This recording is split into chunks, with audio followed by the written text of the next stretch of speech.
Shalom Ubracha, nous poursuivons avec le 6e Pérec de Masechet Kritut à la première Mishnah.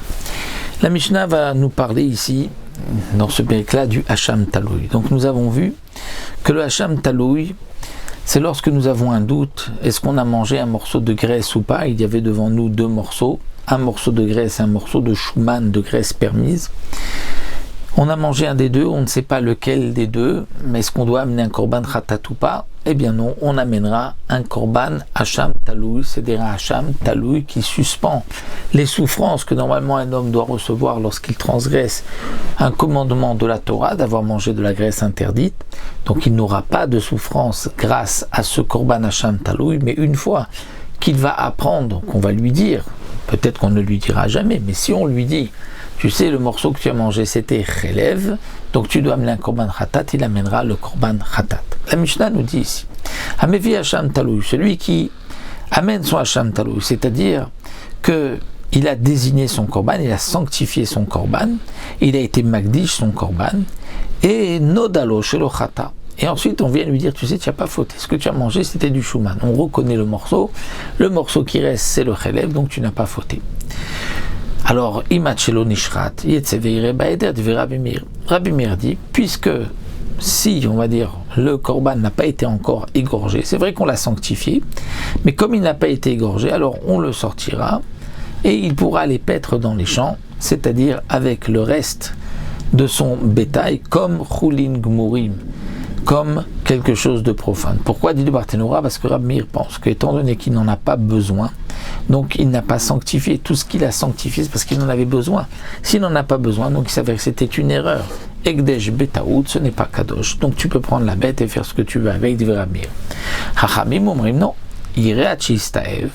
Tu dois laisser paître la bête jusqu'à ce qu'elle ait un défaut. C'est-à-dire qu'on considère que la bête a quand même sa kedusha.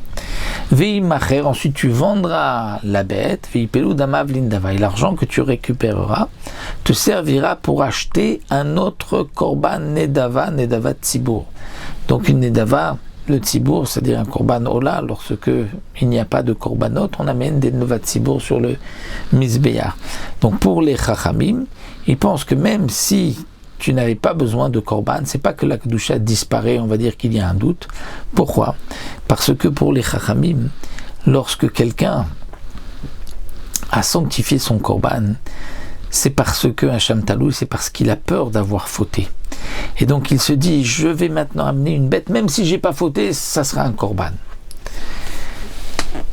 Et donc maintenant qu'il s'avère qu'il n'a pas besoin de ce korban, donc on ne peut pas le sanctifier, le sacrifier, donc il faudra attendre qu'il ait un défaut et utiliser la valeur de ce korban pour acheter Nedavat Tzibo.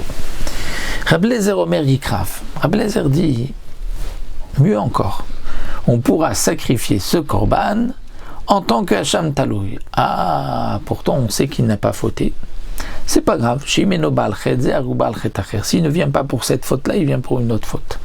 C'est-à-dire que Rabbi Eliezer considère que on peut amener un korban hacham taloui, même nedava, même si on ne sait pas si on a fauté, on veut faire un cadeau. Même, c'est pas que j'ai eu un doute, j'ai deux morceaux, j'en ai mangé un.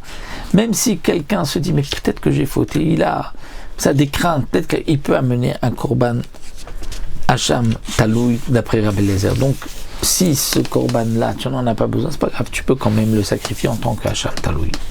Mais, si on a déjà égorgé le korban hacham taloui, et maintenant on apprend qu'il n'avait pas fauté, donc là on a fait un hacham taloui alors qu'on n'en avait pas besoin. Alors Adam Ishafer, le sang devrait être versé.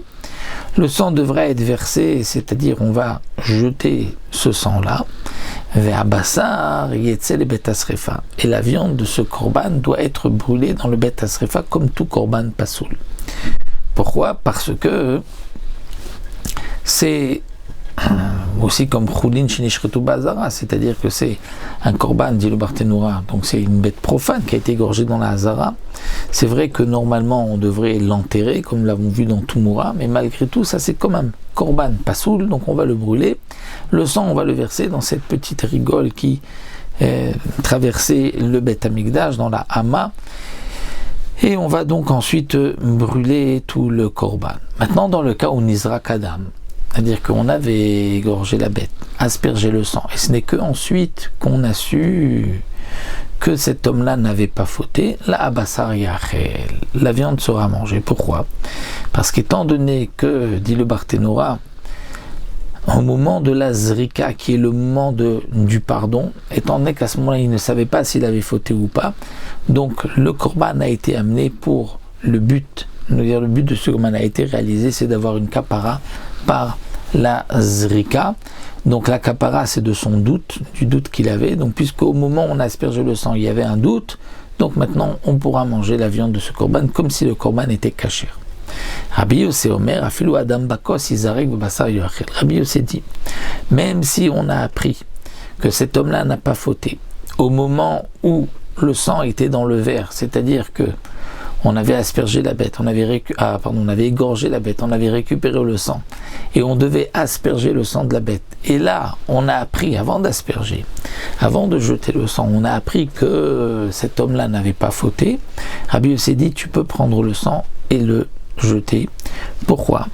Et l'asperger, le jeter sur le misbéach. Pourquoi? Parce qu'il y a un principe, tout ce qui est prêt à être jeté sur le misbéach, c'est comme s'il est déjà jeté. Donc c'est comme si le sang avait déjà été aspergé, parce que le keli sharet, le récipient dans lequel le sang se trouvait, a été mekadesh, le sang qu'on peut maintenant, il a sanctifié qu'on peut l'asperger. Et donc, Izarek, parce que c'est comme si déjà la zrika avait été faite, donc le korban était kasher, va bassar yachel, et la viande sera consommée. Pour Rabbi Yossé, même si on n'a pas encore aspergé le sang, c'est comme si on avait déjà aspergé le sang, et donc c'est comme si le but de ce korban a été réalisé, donc on pourra manger la viande. Donc voici, dans notre première Mishnah, le din d'un korban hacham talouy, lorsqu'on a su que la personne n'avait pas fauté, qu'est-ce qu'on fera? Dans la prochaine Mishnah, on verra le din lorsque quelqu'un amène un korban hacham vadaï et qu'ensuite il apprend qu'il n'avait pas fauté. Donc là, quel est le din? Ça nous le verrons Bezrat Hashem dans la prochaine Mishnah.